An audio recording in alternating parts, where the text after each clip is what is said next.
Christoph Boschan, CEO of Vienna Stock Exchange, joins us now. Christoph, thank you for joining us in studio today. It's great to have you in London. Good morning. Thank you for having me on the show. And it's great to have you on a day when we were preparing for this rank IPO to hit the market. Our reporter was ready to get down to the exchange and deliver her coverage of it, but everything changed this morning. The company decided to pull the IPO. They've cited an uncertain market environment as the reason for doing so. In your view, do you think companies should be nervous about listing in the current market environment, given all of the volatility and the uncertainty out there? Oh, well, that decision is a very multifactorial one, and it lies in the sole discretion of the companies with the intention to float. Obviously, some companies see great opportunity in the market. We've seen major floatings recently, particularly in the US. Others withdraw currently their tendency, but again, it's always a time, the question of the right window of opportunity. Well, speaking about those listings in the U.S., the ARM listing was obviously the most high profile to date, and there was a lot of hopes pinned on that IPO going well and reopening the IPO market. Do you think that those hopes were misplaced, or is there actually an opportunity here to reopen them in a meaningful way? Well, I think particularly the ARM issue raises serious questions about the state of play of the European market. I mean, as we all know, choosing your listing venue is quite a sensitive issue and always a result of an assessment of different factors. Where do you produce? Where do you sell your product? Where is your incumbent investor basis? Where is your relevant peer listed? And in most cases, that still leads to a listing on the home market. However, we have seen these very prominent examples of genuine European companies listing abroad, and particularly in the US. Why? Because they allegedly find the deeper books, the more liquidity, the larger capital pools, and the higher valuation there.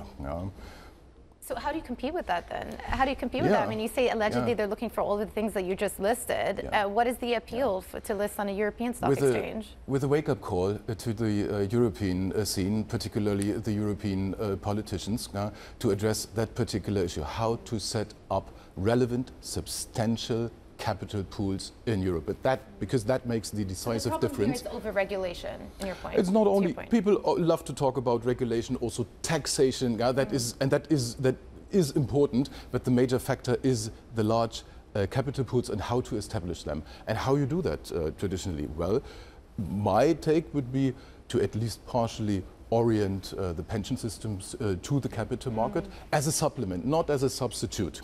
And this and only this will then make the decisive difference in competing with the US. So interesting. Can I just ask you this year in general, what trading volumes have been like on the stock exchange?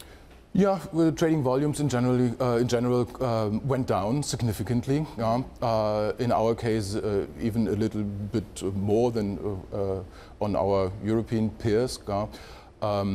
However, we all know the old saying, the market lows happen quite calm, whereby the market heights are accompanied by a general frenzy and a huge noise. So I think it is a great opportunity, particularly these days in Austria, to invest, because valuations are on an historic low, providing great dividend yields currently. The average dividend yields in our national index, the ATX, stays currently around 5%. On average. That means there are even prominent issuers that pay 6, 7, in one case even over 10% dividend yield, and the price-earning ratio, as a reflection of that high dividend, stays at 7, whereby in the European peer it is about 11, 12 maybe. So actually a great opportunity now to build up some position at least. You mentioned the pension issue as one of the key barriers to deeper capital pools in Europe versus the U.S. Earlier this year, the UK pushed through a number of reforms to try to create more room for pension funds to take stakes in early stage companies, to try to boost the appeal for tech companies to come and list in the UK. I don't know how closely you followed the UK's reforms, but I'm curious if you've got a view on whether what they've initiated is actually going to be meaningful. Meaningful. That is actually the relevant word here.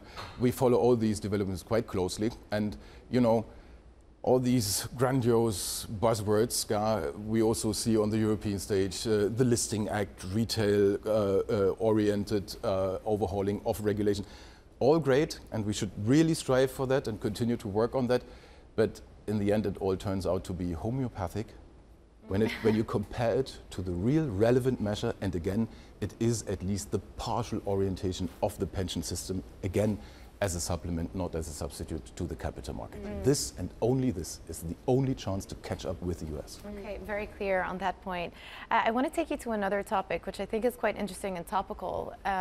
We're seeing some exchanges look to sign up to these partnership projects with data providers, with cloud providers like Microsoft. We saw that with the London Stock Exchange Group, as a means of diversifying, introducing new products to your customers and aggregating your data into the cloud platform. Is this an area that you are looking to get involved in? Do you see an opportunity there to grow?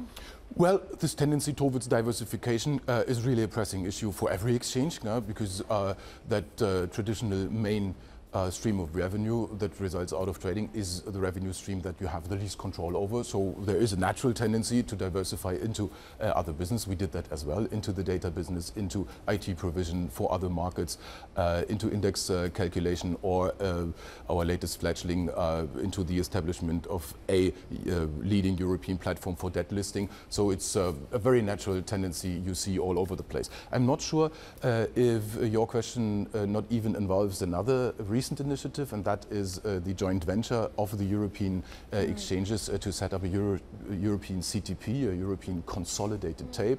You may know that one of the central barriers, the central shortcomings of the European market is a consolidated overview what is available in the market.